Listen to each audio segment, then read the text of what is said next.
सरकार है तो मुख्यमंत्री जी हैं, पता नहीं कब रहेंगे। कल तो माफी मांग रहे थे दिल्ली में।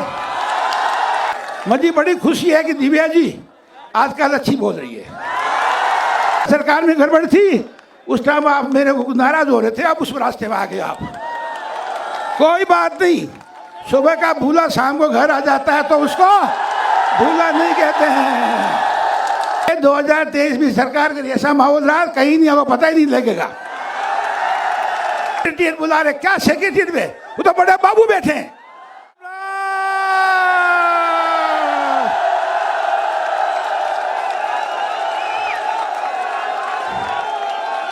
मेरा आप सबको बहुत बहुत घना घना राम राम सा। आज यहाँ पर इस मंच पे 4-5 विधायक साहब आए, इनका नाम लेना जरूरी है, नहीं तो नाराज हो जाएंगे। हरी जी, बलजीत सिंह जी, मुकेश भाई, रामनिवास जी, दिव्या जी और हमारे बहुत हमेशा आरक्षण के लिए बात उठाते हैं राजाराम जी मीर, और आई जी मेरे साथ आई जी आज आए हैं, सोई सिंह जी, और आपके निर्मल यार चौधरी जी। ओ निर्मल जी का तो मैं बहुत, एक बार इसने पूछा चुनाव जीतने के बाद, मैं शायद अभी आप पहली बार, क्या आपका कौन मॉडल है, किसका ज्यादा मानते हो? धन्यवाद देता हूँ, मेरा नाम लिया कल सोनाराम चौधरी भी एक किस्म। तो मैं इम्प्रेस नहीं था, अब और इम्प्रेस हो गया क्यों मेरा नाम लिया इन्होंने।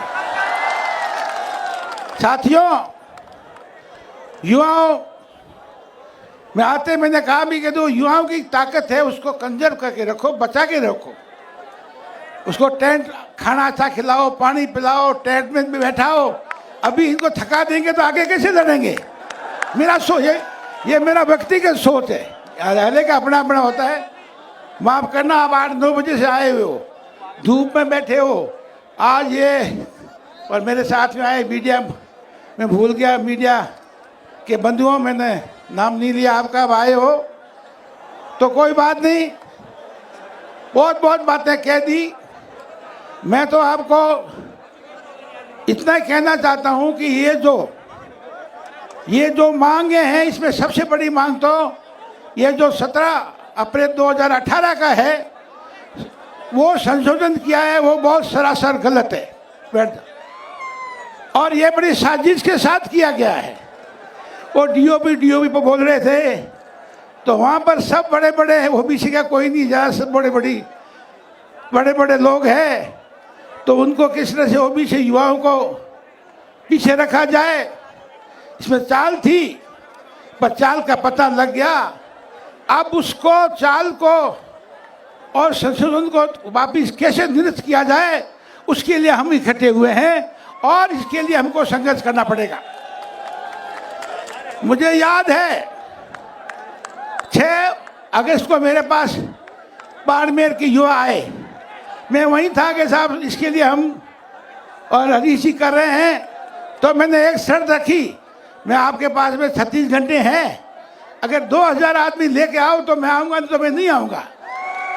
अरे आप पूरे राजस्थान से आए हुए हो बलजीत सिंह जी, 36 घंटे के अंदर 5000 युवा आ गए वहां पर सड़क के ऊपर, और मैंने वहां दबा के भाषण दिया। और मैंने हरीश जी को भी कहा, मैं कहा भैया आप मंत्री से कम नहीं हो, आपकी सरकार है, आपकी सरकार है, आप ले लो, नहीं तो मामला गड़बड़ है। और मैंने यहाँ तय कह दिया, आज लोकसभा बाड़मेर में 8 एमएलए में 7 एमएलए कांग्रेस के हैं, और बाड़मेर में 65% ओबीसी है।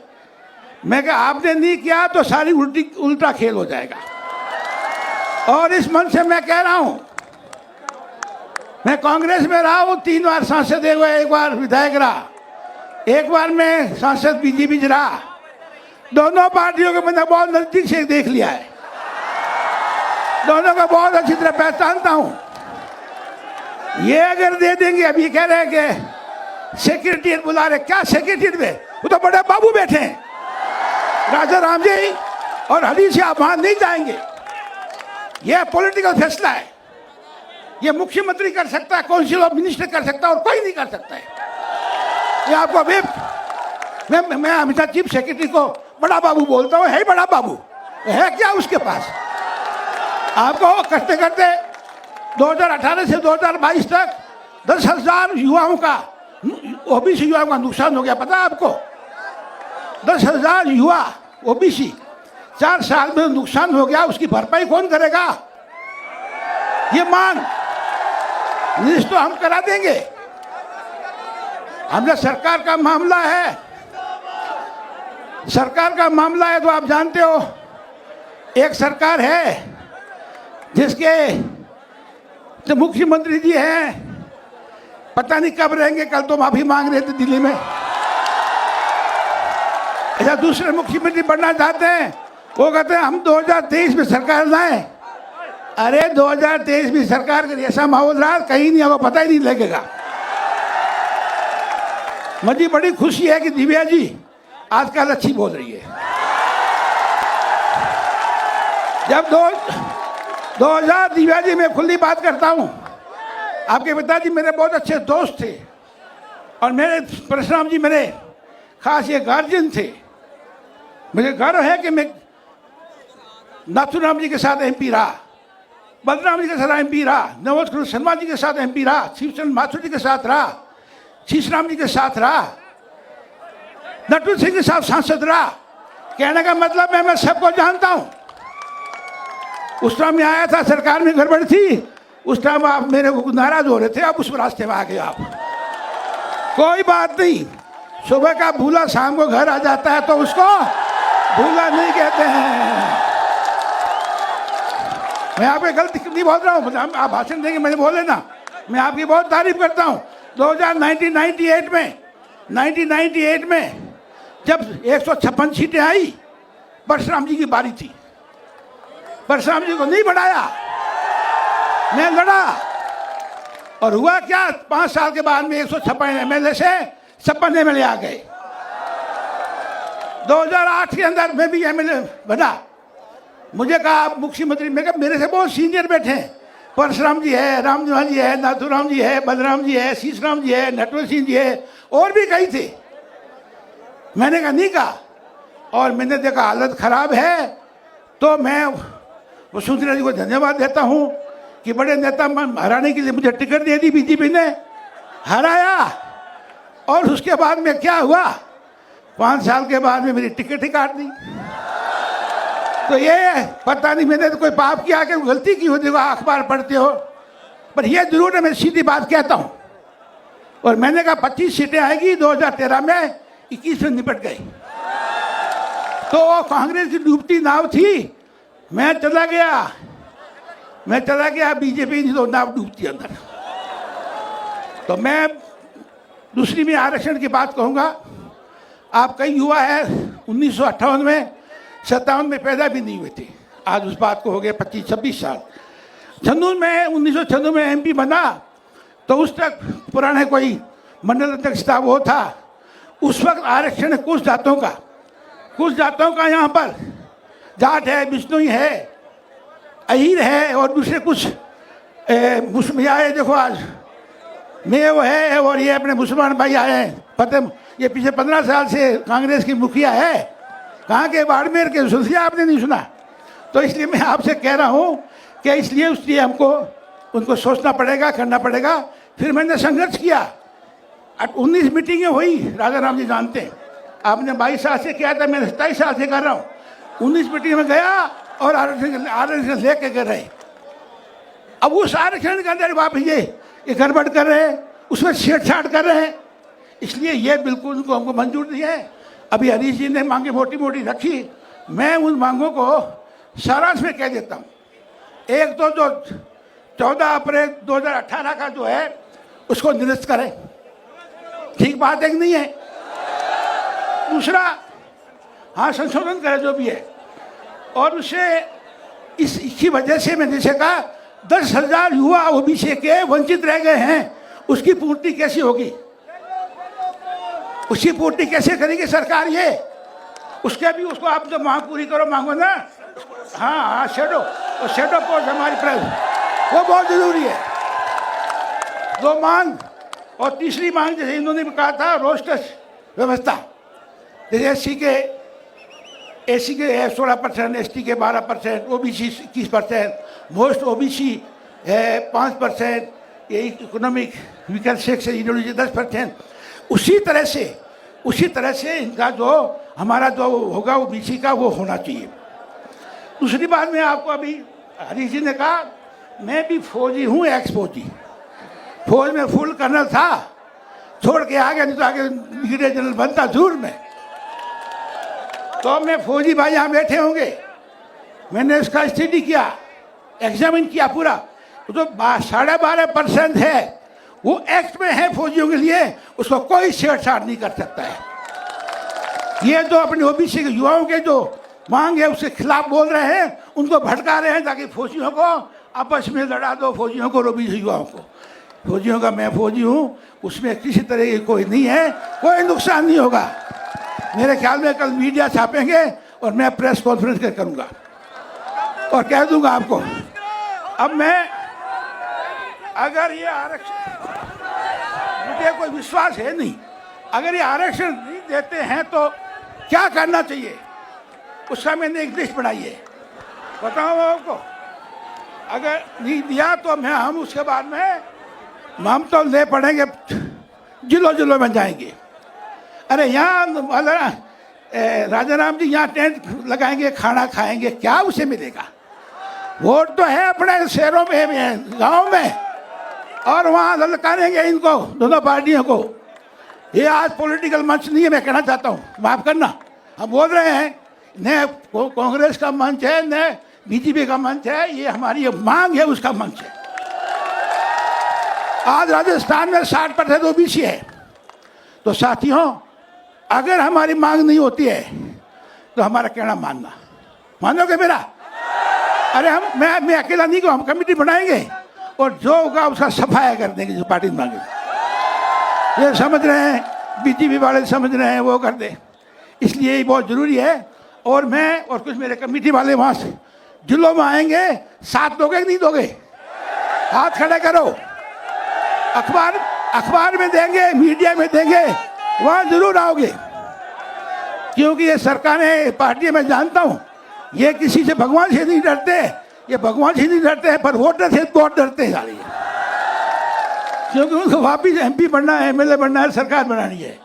तो ये इसलिए मैंने आपसे कहा कि हमने किसी आरक्षण लिया। और दूसरी बात जो मैं आपसे कह रहा हूँ, तो इसी तरह से हम रखना। और आखिरी मांग, मेरी आखिरी बात यह है कि अगर ये नहीं मानते हैं तो फिर उनको क्या करना है। इसलिए हरीश जी, अपन सब, ये आपने संघर्ष समिति को, मैं दशराम जी को, आप सबको बहुत धन्यवाद देता हूँ। आप सबको सब जिलों में सब जात के, ओबीसी में क्या, सारा ओबीसी 65% राजस्थान में ओबीसी है। इसमें कोई एक जात नहीं। कोई कहते 4-5 जाट कर रहा, जाट मांग रहा। अरे मंडिया जाट कहीं है, खत्री है, सुथार है, दर्दी है, माड़ी है, सब छात्री है, सब जाते हैं इसके अंदर। क्यों हमको बदनाम करते हैं? हाँ ठीक है, हमारा एक पार्टी को बहुत वोट दिए, मुख्यमंत्री की मांग रखी, देखेंगे आगे क्या होगा कि नहीं होगा, वो आएगी तो बात करेंगे। तो मेरी आपसे यही है कि 2023 और 2024 में चुनाव होने हैं, पता है ना आपको, है? तो उसमें बस मजबूत रहना। और जहाँ ये पॉलिटिकल मंच नहीं है, मैं काफ़ी बुजुर्ग हो गया, 77 ईयर्स का हो गया, नहीं लड़ना चाहता हूँ, पर कुछ लोग कह रहे हैं मेरे को। आज बाड़मेर के युवा हाथ खड़े करो, सिर्फ बाड़मेर के। अरे नहीं, आज मैं जसाराम जी और राजा राम जी, आज 15-16 हजार आज बाड़मेर से है। बलबीर सिंह जी, आप यहाँ रहते हो, अगर अगर अगर जिस तरह से बाड़मेर जिले से आए आज से 1000 किलोमीटर दूर, तो आज ये लेकर के और मुख्यमंत्री घर तक की सड़कें बंद हो जाती है। तो आगे अगर करो तो सुन के शेषधरी करके सबको साथ रख करके करो। मेरे ख्याल में आज जो बातें हुई है सबने मैसेज दे दिया, प्यार से भी दे दिया, वैसे दिया। यह राजनीतिक फैसला है और राजनीतिक फैसले सिर्फ मुख्यमंत्री बनना कर सकता है। अब ये मुख्यमंत्री अभी वाले करेगा नया करेगा, यह तो वक्त बताएगा। पर अपन को मैंने बहुत लंबा भाषण दे दिया। अपन को बिल्कुल संगठित रहना है। कोई फौजी को इसी युवा से लड़ा रहा कर रहा है, उससे आप बचना। और मैं कोई मुझे पद बहुत मिल गया, जैसे मैंने बताया। हम मिल करके एक कमेटी बनाएंगे और पहले कोशिश करेंगे पूरे जिलों में, और जिला में नहीं हुआ तो यहाँ पर पूरी 2 लाख आदमी इकट्ठे करेंगे, हो जाएंगे। मैं कह रहा हूँ जब सिर्फ 17,000 17,000 किलोमीटर बाड़मेर से आ सकते हैं, तो बलबीर जी आप तो कम से कम 15-20 हज़ार लाना, आप तो नजदीक है।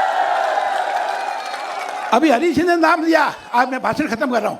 योगेश यादव, वो टॉप पर सेकंड पोजीशन आई, 5,500 कांस्टेबल की भर्ती हुई, वो सेकंड पोजीशन आया टॉप पर। उसको पैसा नहीं लिया, डाल दिया उधर फौजियों के नाम पे, उधर से फौजियों को ऐसे मिल रहा 12.5%। मतलब ये अन्याय में लगे हुए हैं। इसलिए इससे कई उदाहरण हैं। मैं आखिर में आप सबको बहुत बहुत धन्यवाद, आप पधारे।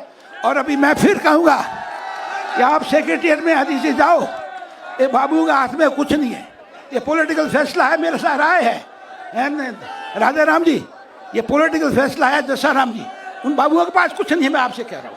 उनसे बात करो, नहीं तो कोई टाइम, ये टाइम काटे 2-3 साल हो गए, और साल करेंगे।